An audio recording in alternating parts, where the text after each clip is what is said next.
Venables, former Texas defensive back, now on the Horn, and also covers UT in many ways, joins us again on 365 Sports. Craig Smoke, Paul Catalina, and David Smoke. Rod, thank you so much for your time.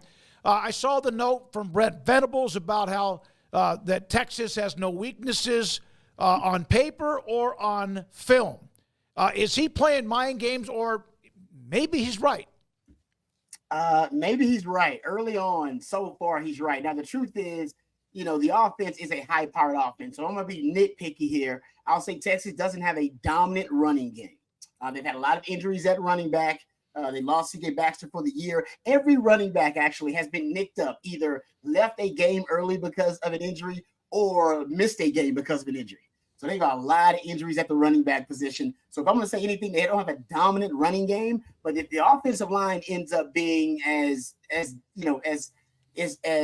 physical as we all anticipate them to be in SEC play, then hopefully that can close the gap on really right now with maybe the only deficiency on offense, which is the fact that I don't know if they can run the ball and impose their will on the ground when they want to. But I don't know if they have to, because the passing game opens up the run. I think the running game this year is just going to complement the passing game. We know that if you look at the early down pass rates, Texas has been close to 60% and close to even to 70% sometimes when Quinn Ewers is in there, because I think Sark understands I got to set the tone with the pass. So if I'm going to look at anything, it would be the Texas running game. And on defense, you're pretty much statistically elite in every statistical category. I would say one thing that they don't do enough of is get a lot of havoc plays and splash plays. And looking at sacks and tackles for loss, they're just starting to get some of those. So maybe the defense doesn't make enough havoc plays, but they are taking away the football, and they are just playing all-around defense at a really, really high level, pretty much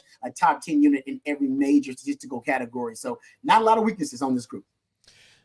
Rod, and I'm not knocking Michigan here, but that was not really that much of a challenge for Texas. So there's two ways to look at it. They haven't been challenged yet, so we need to see how they are under duress, or they're just that damn good and can shred teams like that. Yeah. Is this the first time where we get to test that hypothesis before they've got to play Georgia? They've got the tougher games on the schedule are all coming up now.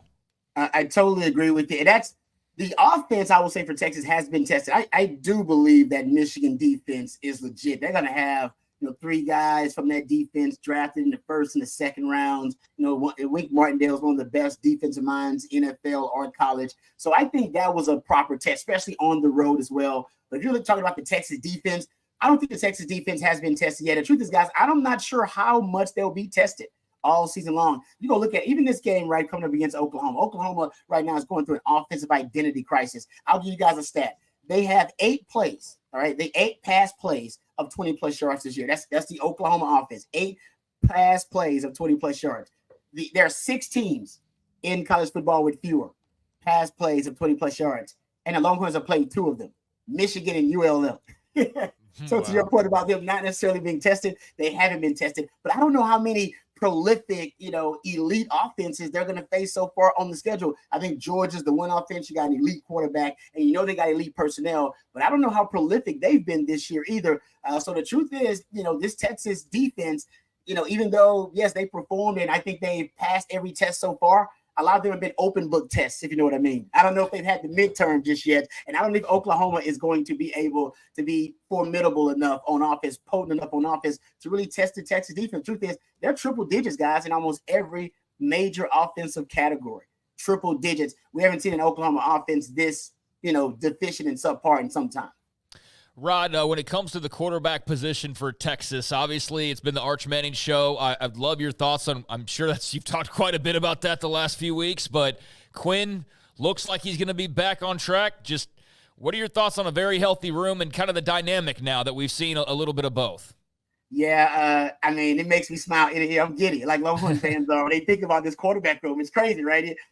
We all were praying that Quinn could, make it through an entire season without getting hurt. He hadn't done that since his sophomore year of high school. But the history would tell you, based on his history and the history at the University of Texas, that you were going to need your backup quarterback at some point in the season, just hoping it wasn't for a long, extended period of time. But, of course, Arch comes in there, gets in his second start, guys. Pro Football Focus grades him as the highest graded quarterback in the country for that week against Mississippi State. Unbelievable. And right now, I believe still he is graded right now at his 90.4 grade. He's the 7th highest graded quarterback in the country. So essentially, Texas got 2 top 10 quarterbacks in their room right now. And the leap that he took, the leap of improvement from start 1 to start 2, guys, just shows you he's a prodigy. There's just no doubt about it. I mean, the poise in the pocket, you can tell the situational awareness with the young man, the touch. And what I like about his game is him and Quinn are very different. Quinn likes to get in rhythm, short underneath throws. He's an assassin with a short intermediate game, but he doesn't throw the ball deep very often. I think he's got 7 20-plus yard passes on the season. Arch, like ladies, they say chicks dig the long ball. Arch does too. He loves the long ball. He's got 16 deep passes, completed 8 on the season. And when he came in, guys, his first start, he had 10 deep balls in his first start. They curtailed it a little bit in his second start, but he likes the deep ball, prefers to get deeper into progressions. So Longhorn fans are really giddy about what the future holds with Arch Manning, no question. That was like Hollywood, man. Like that means the debut and just everything that's happened. You have to pinch yourself to think that it's real, to know that it's actually real life. The way it almost feels scripted, right? Yeah, I mean, he's a Manning. He's a mobile Manning. I mean, so you talk about all the DNA and the genetics of the Manning, and the first family of football quarterback is their family business, and yet this is one that can actually run. Got up to 20.7 miles per hour. That doesn't even seem fair.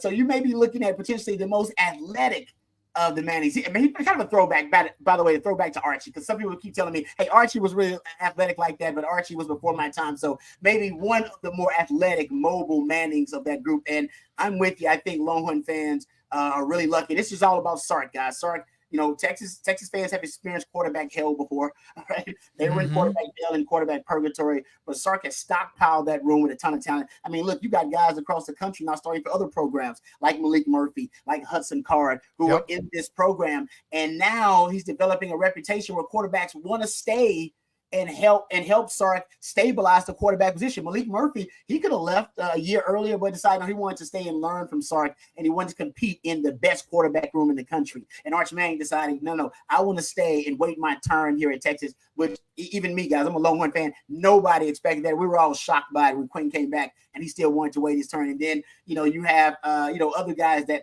I think now they want to go into this room. There's something about this quarterback room they want to be a part of it. And Sark can create the pipeline. Quinn gets drafted, in the first round, then an Arch. And I think you're going to be able to continue to do something unique that these days where most teams, I think this is just the way of the world now, most programs can't keep 2 blue chip quarterbacks because the one that's not playing inevitably will leave and transfer.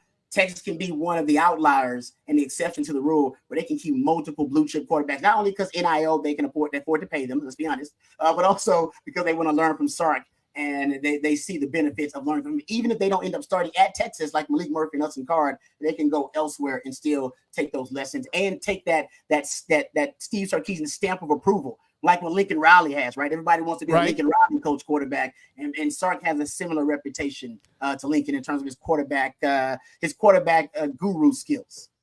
Rod, what Sarkeesian's done, we know that even during that, almost a decade of wandering Texas football, struggling with after Max last year or two, and then the Charlie Strong and the Herman, even though there was some success here and there, it's like he's eliminated anything of entitlement. He's eliminated anyone who thinks because who they are, they don't have to do other things because of who they are. That's not easy to do. You can say it. It's one thing to get all the players on board. Is that perhaps his most impressive thing he's done? I agree with you. The culture, right? We hear them talk about it, and you hear that word all the time in every program. But for Texas, Sark really believes that it helps them win games. A prime example is Jaden Blue. Jaden Blue going into the Mississippi State game, guys. Jaden Blue, the running back, was second on the team in targets and leading the team in rush attempts. He was essentially an offensive catalyst. Going to the Mississippi State game, he has 2 fumbles in that game, and Sark pulls him, and we don't see him the rest of the game. Essentially benched him. And I think the lesson is for everybody, accountability. No one man is above accountability in this program. Even if you are a star player, even if you are the catalyst for the offense, if you're not out there executing, we've stocked this roster, right? We stockpiled this roster with a ton of talent. There's somebody behind you that can get the job done. if you're unable to execute your job. And I think that accountability is a big part of it. And also, I just think that, Sark has done a great job of stockpiling the roster with so much talent. This was the case back when I was playing, where the practices should be just as competitive, if not more competitive, than every game you play in. And that roster right now, guys, it's one of the top 5 to 10 most talented rosters in the country, no question. And the only games where you'll play teams that have like talent to you should be that Michigan game, maybe the Georgia game coming up, Oklahoma, of course, those types of games, maybe the Aggies. Those are the few occasions. And I think now you have a team that's playing to that standard. And even though they won by 20-something points against Mississippi State, Sark acknowledged they didn't play to the standard. He's acknowledged the standard is the standard. And there's a certain level of excellence that's expected now at Texas. And he doesn't shy away from it. He doesn't shy away from the expectations. He's talked about how he's obsessed with winning a national title. And usually you have some coaches, they shy away from that at Texas. Even though the fans, it's always at the forefront of their minds. Are we a national title contender? Because that is the standard, gentlemen. That's the standard at Texas. If you're not a national, I played on teams that won 11 games. And we did not meet the standard because we didn't compete for championships. And it's just that simple. So I think he's brought that to Texas, and a bold, kind of courageous approach to it where he doesn't shy away from it. He actually welcomes the expectations. Rod, what should scare Texas about Oklahoma right now? Well, I mean, it's Texas OU, so anything could happen, right? Freaky things could happen. We're sitting there breaking it down, talking about the deficiencies on offense for Oklahoma. The quarterback, I think, is interesting. Michael Hawkins, right? Young quarterback. I just talked about the improvement we saw from Arch Manning from start 1 to start 2. What's his improvement from, his first start to his second start? Also a young man who's got the bye week, right? Had the bye week to work on some things.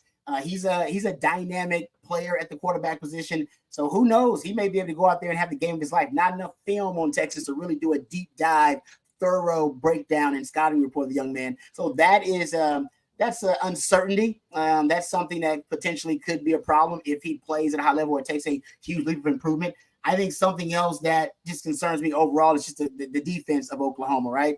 That defense is opportunistic. That's one thing that can turn this game is turnovers. And that's why Texas lost the game last year, right? It was turnovers, especially in critical moments, down in the red zone, turnovers early in the game, interceptions, forced to fumble in that contest. This Oklahoma defense might be the most opportunistic in the country. They're top 5 in takeaways. They make a lot of splash plays, havoc plays defense. They're top 10 in sacks, top 15 in tackles for loss. So that to me could be the ultimate X factor. That defense is able to make those splash plays against Texas, force negative plays, get to Quinn Ewers early and often. We know he's coming back from the abdominal strain. Who knows? They can knock around Quinn Ewers a little bit early, force him, a rusty Quinn Ewers potentially, into making some mistakes early. That'll keep them in this game. So that's what worries me, is that opportunistic defense and the uncertainty. We just don't really know enough about this young man at quarterback, and maybe he can go out there and just make some plays with his legs. Texas hasn't seen a ton of dual threat quarterbacks like Michael Hawkins, and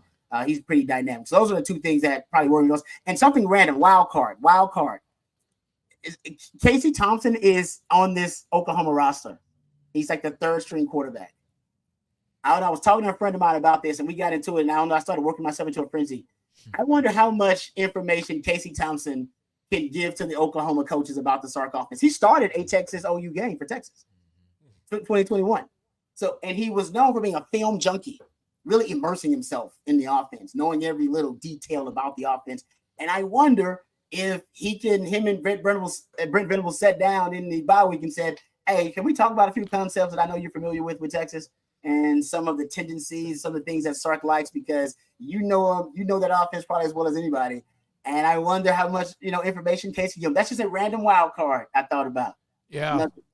Rod, we had Barry Switzer on in the 3 o'clock hour, and I was asking him about the game, the intensity. He brought up, he can remember all of those moments, the good and then the ones that were hurt him forever. Can you get to this game and play it too early emotionally and be out of gas on Saturday? Yeah. I think your emotional real immaturity, that's the way to put it, is really important in this game. I think oftentimes because of the emotional charge and the very unique emotional charge, the stance being split right down the middle, the young players, they can get a little bit too high. I think coaches as well. I think coaches, even Sark, I think they have to learn how to coach in this game because they can get a little too hype and they can get a little too over emotional. Sark has talked about that, how they want to play with emotion, but not play emotional. And I think that is something that I think helps a mature, experienced team in this matchup.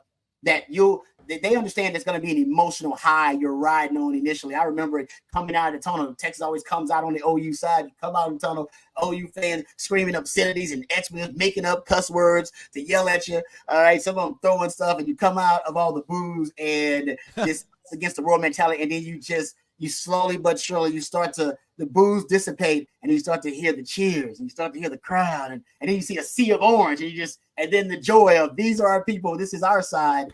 So yeah, I'm getting chills trying to think about it, getting emotionally kind of hyped just thinking about that moment. And I think you have to, as a player, realize it's going at one point all that settles and it's just football. The emotional charge of it, the unique appeal of the stands and all that stuff, it subsides at one point, and then you got to play ball. But I think you can use that emotion too. This is why the momentum shifts are so drastic in this Texas OU game. And one thing that you got to learn as a player and as a coach, I think it's the most important, lesson that I learned and I shared with everybody. You got to answer in this game. That's what's big. Yep. That's why sometimes the momentum shifts, guys, they can overwhelm you. You got to answer. And Sark learned that. Brent Venables has learned that too, whether it's by the coach himself with a play call to answer it, or whether by the players on the field who realize, the momentum is shifting. Sark realized in that Caleb Williams game, his first Texas OU game, he had all the momentum, got up by 21 points, and then the biggest collapse in Texas OU history on the Texas side because you lost all the momentum and you never answered. You never were able to get it back. Don't allow your opponent to monopolize the momentum. You must answer, and if you don't, then you'll be on the downside of that snowball of momentum. That's one of the keys in this game. And watch how the coaches coach. They'll coach it like that too. If one team starts monopolizing momentum, guarantee you'll see one of the coaches try to answer in some way. Sometimes it works, sometimes it doesn't. But you better find a way to answer because it's a straight up heavyweight fight. Yeah, and it reminds me the intensity of this game and what you just said, the momentum shifts, as you mentioned, that can be just like a landslide. It's like there was a stretch when Super Bowls were blowouts. Yeah. Because when one team made a mistake, it turned into 3. And this game, I'm not trying to compare that, but it does seem to have that kind of a block punt, a drop pass, something that all of a sudden, next thing you know, there's like a 17-point swing. Yep, I totally agree. And that's because I think oftentimes the other team didn't answer in some way. And that's why you'll see it in this matchup. I saw it last year. I saw Brent Venables do it, and I've seen Sark do it. They'll do it with either a play call or you'll watch the players themselves, the mature players, the experienced ones, understand I can't allow that opposing team to monopolize momentum. And trust me, guys, in 2000, I was only losing into that. Now, that was a really good Oklahoma team that won the national title, but we were better than 63-14 in that matchup, right? But we never answered. They kept making plays, and like you said, that was like a swing, and then we looked up and we were in quicksand. We were just sinking. And I think that's when you realize you got to find a way to make play. I don't remember it happened in 2008. Texas they were losing again, I believe, by double digits when Jordan Shipley has that punt return, has the kick return, and that changed. And they weren't even winning when he scores. They're not winning at the moment, but you can feel the momentum shifting at the time. You feel it. And just like Caleb Williams when he in 2021 when he took that the fourth down was 60-some yards for a touchdown, you felt the momentum shift. Texas was still up by 2 scores, but you went, something feels different. It feels different. It's palpable in that stadium in Cotton Bowl, man. It's like I said, it gives me chills just thinking about it. And I know this team will be up to the task, man. This is a mature team. They get it. Quinn's already coached. That's why quarterbacks with experience, I think since 1990, guys, quarterbacks with more experience, 16, 5-1 in this matchup. I think that's important because those quarterbacks understand, hey, when you make a mistake, you can always time to battle back. Remember, Quinn started off last Texas OU game in a really bad way. Interceptions, turnovers, and then battled back to have one of the more impressive 3 quarters of football we've seen from any quarterback in the Texas OU game. So that's the key, man. You're gonna see adversity. You gotta understand you're gonna get punched in the mouth. Be ready for it and be ready to punch back. Rod, what a great segment. You were there, you've lived it, you've played it, and you just explained all of it too. Thank you so much for your insight. Texas OU, nothing like it when it comes to the way it's split 50-50 right down the middle. Thank you for your time. Have a great week, buddy. You too, fellas. Hook 'em. Rod Babers on the horn in Austin, also former Texas defensive back on the emotions and how it can sway back and forth, and you have to counter it or you could find yourself drowning.